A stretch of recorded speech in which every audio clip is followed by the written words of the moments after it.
cannot stand behind these walls and pretend we still have control. Hi to both of you. You were both awesome in the show. It's a pleasure to get to ask you things. Thank you. I guess where I'd love to start is just one for both of you. We got a big, exciting, awesome change from the books in terms of the relationship between Elayne and Aviendha. How does this change their potential romantic relationships moving forward? I don't know if it does, in the sense that I feel like there is such a rich depth to their friendship and their relationship in the books that it feels like it's all in there anyway. And so I don't think taking that very definite step over the line necessarily has to impact their relationship in a divergence from the books really in any way, because I think it is all there already. You just have to kind of bring it to the fore.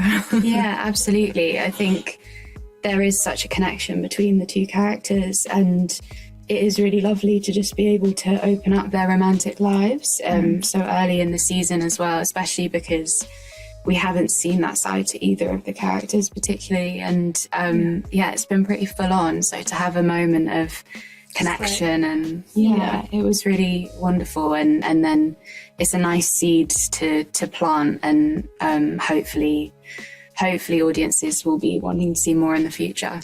And Ceara, we finally meet Elayne's family. Morghese is terrifying right off the bat. How much do you think Elayne is like her mother deep down?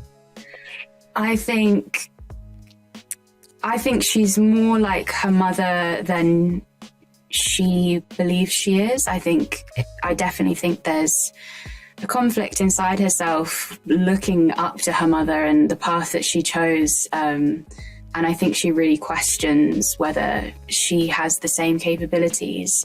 But that being said, I definitely think she sees her path to her destiny differently. And I think she can see the ways in which she is going to become the queen that she wants to be, and where her power lies and her strengths. And I think that is maybe different to what Morghese sees for her. And however, Morghese is probably a lot stronger and a lot stricter, and doesn't really like Elayne to kind of maybe challenge what she sees for her. So that brought a lot of really fun dynamics and interesting scenes to bring to life. But yeah, I think she has a lot more bravery and a lot more sternness than she really believes that she has.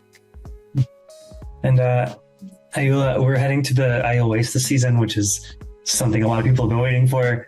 How does Aviendha fit into Aiel society, and how was it to kind of play her in her element in that way? Yeah, it was a really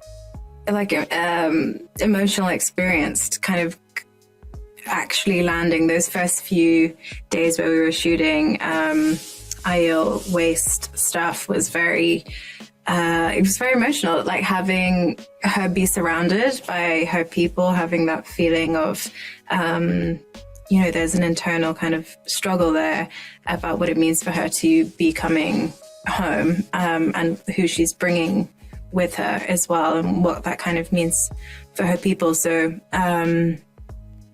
to have the world expanded in that way, and to see it, and to visually be able to walk through it and step through it, and have all of these new characters who I think fans are really gonna love, bringing the whole world to life. I think it was really incredible and really helpful for Aviendha as a character, and how that develops her relationship to the world, and her relationship to herself. I think because outside of the Waste, she is she's largely one of the only representations of the Aiel that we have.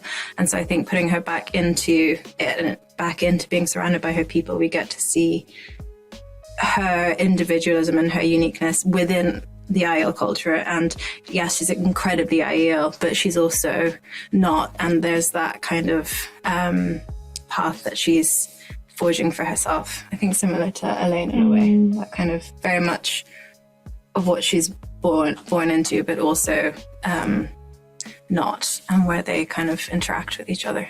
If the White Tower does not bend the knee to Rand al'Thor, he will lose the last battle.